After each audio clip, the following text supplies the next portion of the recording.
За эти 10 минут вы поймете, почему люди так не любят платок и так не любят бороду. Входим в сайт госзакупки и вбиваем закупки, поиск объявлений. Входим и вбиваем религ. И выходят все закупки, которые в 23-м и раньше были по религии. Вот видите? Ну и давайте возьмем не такие, которые там 2 миллиона, а побольше что-нибудь. Возьмем, например, допустим, вот 76 миллионов. Коммунальное государство управление госактивов города Алматы проводит закупки по религии, не управление религией, интересно, да? Заходим в него и в каждом управлении заходим в документы, после документа скачиваем техспеку, основной документ. Вот она. И начинается как хорошие, так и плохие новости. Смотрите, услуга должна быть направлена на профилактику религиозного экстремизма и пропаганды согласия через спортивные мероприятия. Интересно. С привлечением прихожан мечети, нетрадиционных религиозных течений и других, и официального духовенства. Смотрите, должно быть 11 тысяч человек, в числе которых, дальше читаем, в числе которых будут выявлены и задействованы приверженцы деструктивных религиозных течений. Что такое выявлены и задействованы? 76 миллионов на вот это мероприятие, причем, смотрите, нужно привлечь сертифицированных судей и специалистов по вопросам религии с оплатой их труда, которые, заметьте, во время игры будут разъяснять традиционных ценностей казахского народа, мазхабе Абу Ханифа и госполитики. Интересно, такие позитивчики с юмором, да, во время игры будут бегать и разъяснять ценности казахского народа и мазхаб Абу Ханифы. Вот за счет налогов людей вот такие конкурсы будут организованы. Но это хорошо, в принципе. Единственное, вот это разъяснение во время игры непонятно. Теперь открываем следующий. Вот здесь вот Абай. Отношение к религиям в области Абай. Что мы оттуда возьмем? Область Абай за 10 миллионов хочет понять, в том числе определение отношений населения к вопросу ношения одежды с религиозными элементами. И в скобках хиджабы, никабы, короткие брюки. Оказывается, у нас не крестик, религиозные элементы, не полумесяц, а хиджаб, никаб, еще короткие брюки. Это тоже религиозный элемент. Так считают люди в Абайской области. Поехали дальше. Актау открываем. Актау вообще управление внутренней политики языков на 10 миллионов, на 4 с лишним миллиона, 4,5 хотят сделать формирование религиозного сознания светской позиции. Мне непонятно, что это такое. Религиозное сознание светской позиции. Они должны пригласить религиедов и теологов по различным темам. Смотрите, предоставление информации о современных мусульманских течениях. Это отдел внутренней политики.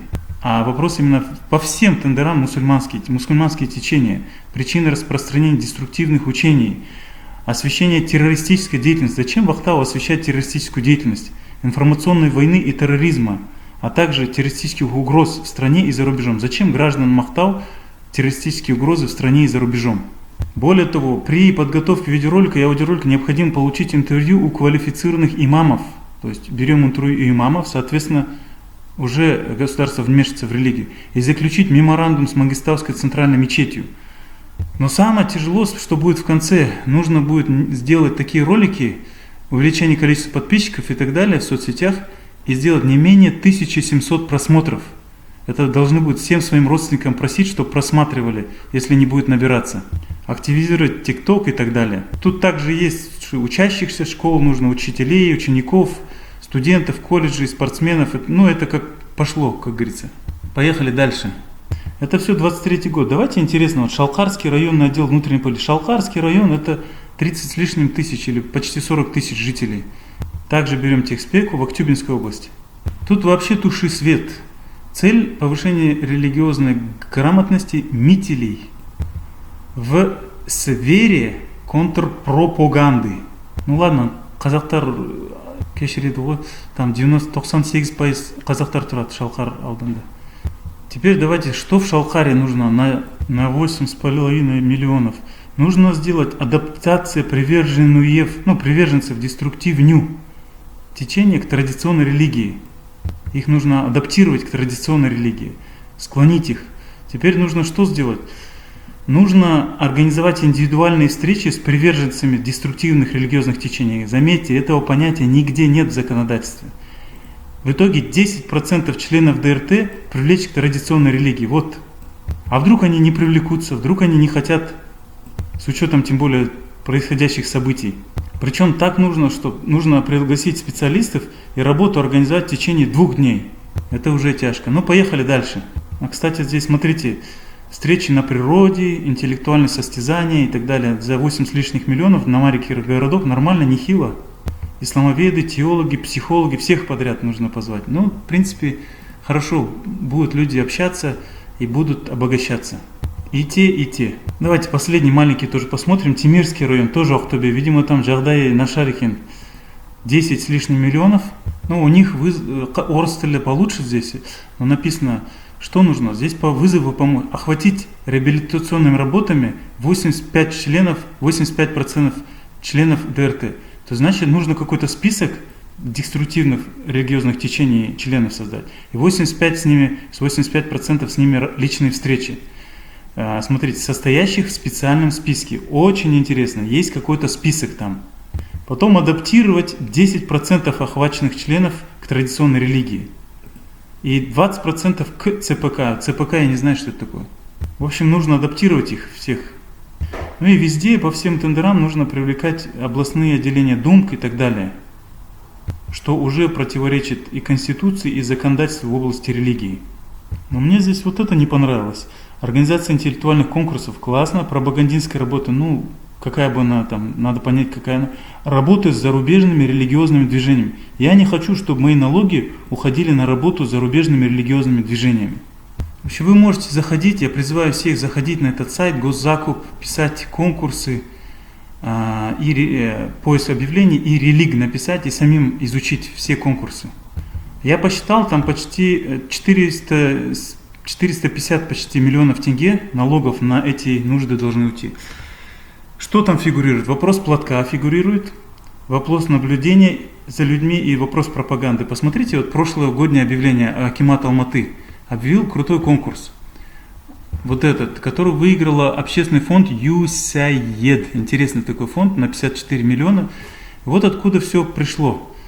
Проведение в прошлом году не менее 40 онлайн-мероприятий. Ладно, на официальных страницах местного духовенства. Вот как общественный фонд может обеспечить 40 онлайн-мероприятий на официальных сайтах духовенства? А если духовенство не разрешит? С привлечением еще представитель ДУМК. Для этого привлечь 4 еще известных проповедника. Но мы их в этом году услышали всех. Причем это не такие простые. У них на официальных страницах в сетях должны быть не менее 10 тысяч подписчиков. Ну, сами можете их определить. Записать 15 лекций, а также опубликовать их на канале Центральной мечети. Вот как, если я выиграл общественный фонд, как я выиграю этот тендер, мне скажут, нет, ты не можешь публиковать на сайте Центральной мечети. И все. То есть я должен быть духовенством, чтобы выиграть этот тендер. И второе интересное, вот за эти 54 миллиона наших налогов, проведение соревнований среди прихожан мечети по чтению наизусть на казахском и русском языках стихов просветителей казахского народа в 2 этапах. Но я не против, но вот как будто методы в Китае, да, читать наизусть какие-то стихи. Ну, у нас хоть это как бы, просто я не знаю, при чем здесь мечети.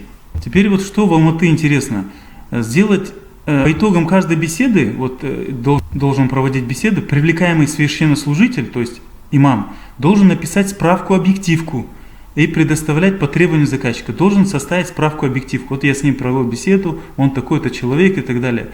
Он также должен администрировать не менее 50 чатов. То есть в каждой мечети города по одной группе. То есть в каждой мечети должен быть чат в мессенджере WhatsApp с включением в состав участников прихожан соответствующих мечетей. Не менее 30. 50 чатов, в каждом по 30 человек. В данных чатах на постоянной основе там обсуждать и так далее и тому подобное. И самое прикольное, смотрите, по работе каждого чата необходимо представлять скриншоты и записи экрана при необходимости по требованию заказчика. Представляете? Но это шпионаж же. Я не хочу, чтобы мои чаты скринили и отправляли куда-то. А я думаю, имаму вообще сложно в таких условиях работать. Ведь джамат ему доверяет. И теперь по платку. За 19 миллионов тоже конкурс был в прошлом году. И там также во время беседы с лицами, не соблюдающими требования, установлены администрацией учебных заведений. То есть теологи должны были разговаривать с людьми, которые не соблюдают платок в школах. И по итогам каждой беседы должен написать справку-объективку опять, представить по требованию заказчика. Список лиц для проведения бесед, форму объективски утверждается заказчик. Я лично не против и вообще рад, что будет такой позитив, будут спортивные мероприятия. Наконец-то мечетские имамы будут разговаривать с другими людьми. взаимообогащаться будут. Но я против каких-то списков, какого-то шпионажа и против используя доверие мусульман, имама мечети, чтобы было скриншоты эти были куда-то распространены.